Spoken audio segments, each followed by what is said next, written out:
reconvene the, good afternoon, everyone. We'll wait for the historical record. Boy, it will be historic.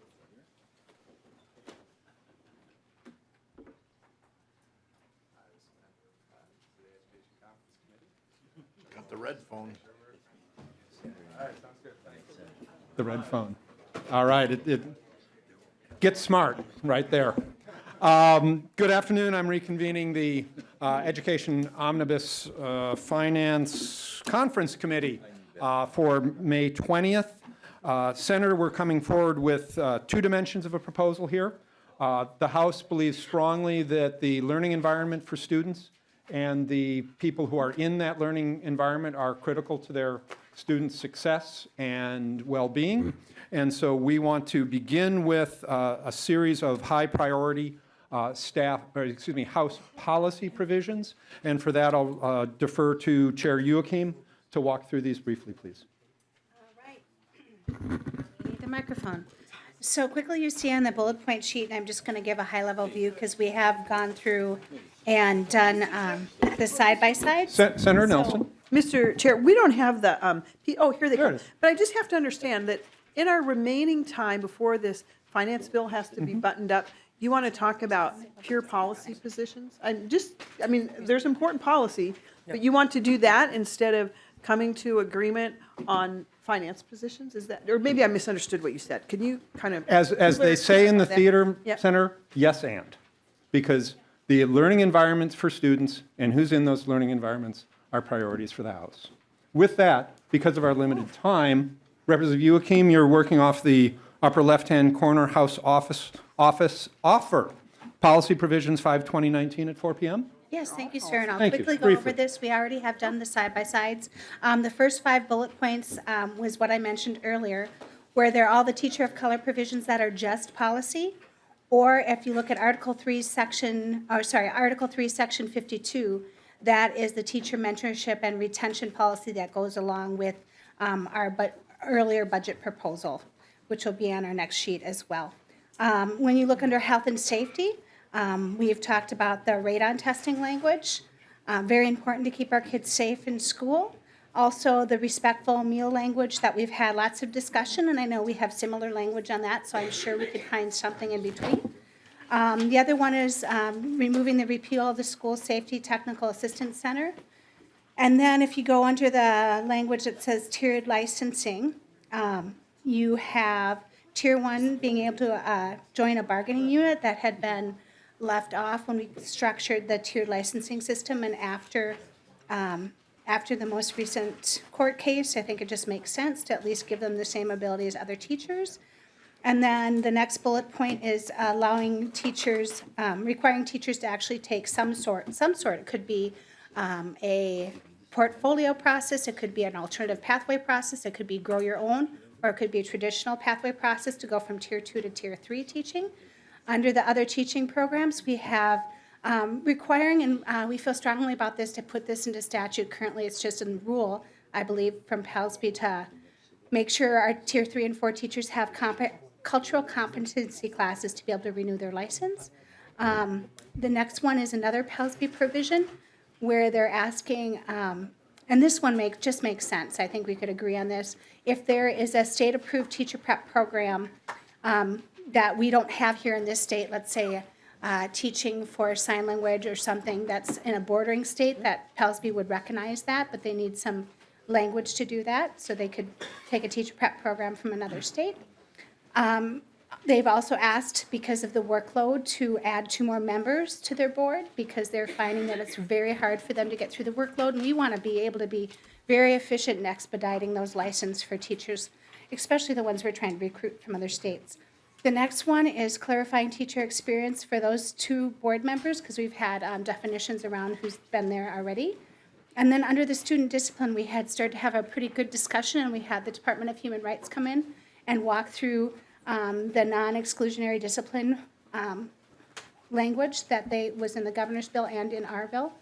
And then also the early childhood had not allowing suspensions of preschool children in public school programs. And then under miscellaneous, we have got, oh, sorry, I skipped one under, sorry, I'm going through this way too fast. Sorry, under health and safety, I forgot to mention the unclaimed drug and medication disposal. Kind of skipped through ones I thought made kind of sense. The unclaimed drug and medication disposal language that had been in the compromise bill from last year that was vetoed. Comprehensive sexual health education is something our members really believe in, and was a strong representation on the floor vote on that. Also, the Senate provision for the school floor plans that you brought, that goes to emergency responders. We thought that made a lot of good sense. So we'd love to take your language on that. And then we have some other tiered licensing requirements that we'd like to see in there, but we could discuss that further. And then also making sure that ECFE and ABE teachers can obtain a continuing contract. And then under the miscellaneous, I believe there has been an agreement from the JCRC and the resort owners on language around the religious calendar adjustment for school districts just for the 2020-2021 school year when Rosh Hashanah ends up the day after Labor Day.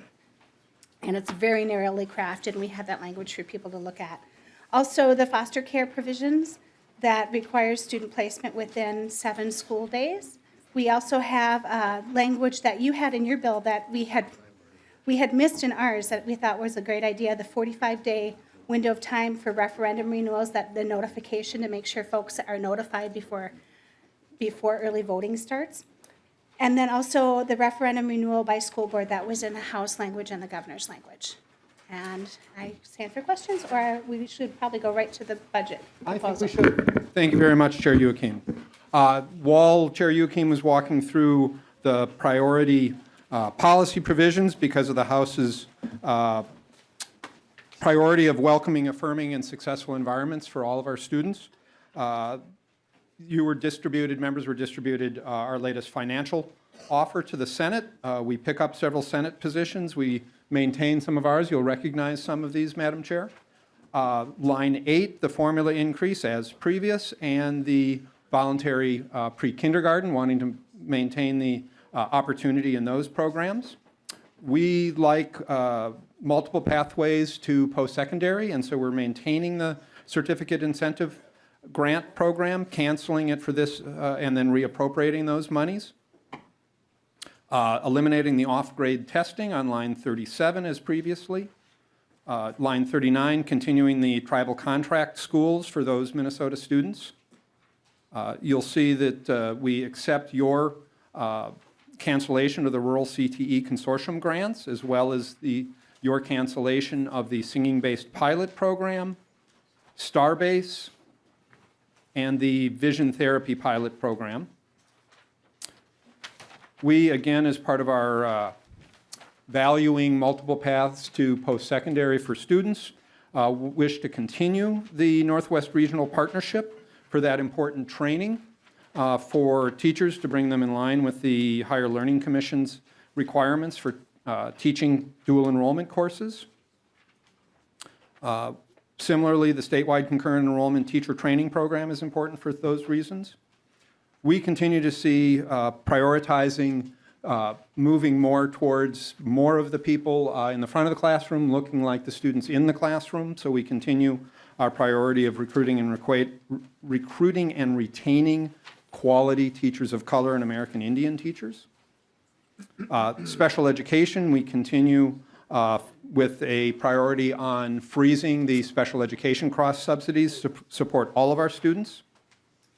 The early learning scholarship cancellation there is similar in both bills, as is moving down to line 93, the MDE litigation fees.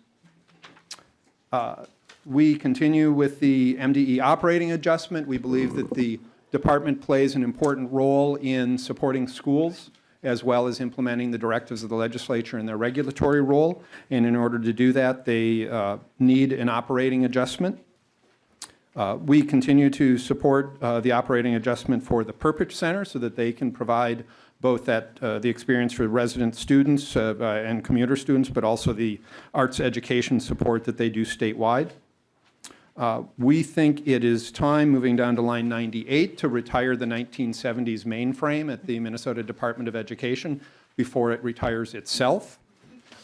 And that is an ongoing, that's an issue of ongoing security certificates because student data protection should be, I'm certain, something we would both value. The state academies are unique, and we support their ongoing operating adjustment as well, and let them keep that $6,000 in rental income that they propose. Perpich the Crosswinds, severance payments there, Senator Nelson, we see you, this is a Senate position. What we're proposing is rather than canceling the full $800,000, we cancel $720,000 of the $800,000 to allow them to complete the severance payments to former staff there. Then we pick up on your idea in the previous your previous response earlier today with the Senate and the House and the governor dividing the remaining dollars available inside the $540 million target 3 ways. Senator Nelson. Thank you, Mr. Chair. We'd like recess. The Senate will be glad to go and look over your provision. Representative Youakim. Thank you, Mr. Chair, and I just wanted to point out the paper that was just handed out. These 4 different articles were rewritten language, so everybody had current language to look at, so you'd know, like, for instance, what the school calendar compromise was. And I just wanted to say, the reason why it's so important for us to look at some of this policy is not just to make sure our school runs well, but also to be respectful of the, 4+ months that our policy committee did function. It did have an important role this year, and wanted to make sure that was brought to the table. Thank you. Thank you, Chair Youakim. Senator Nelson, Senator Uyghur. Thank you, Mr. Chair. Is there an updated interpretation of the 5 o'clock deadline? You know, Senator Uyghur, in the old days, we could have just put a cloth over the clock. Can't we be on Senate time? He said that, I didn't. Senator Nelson, when do you anticipate returning? As soon as we have an answer or an offer.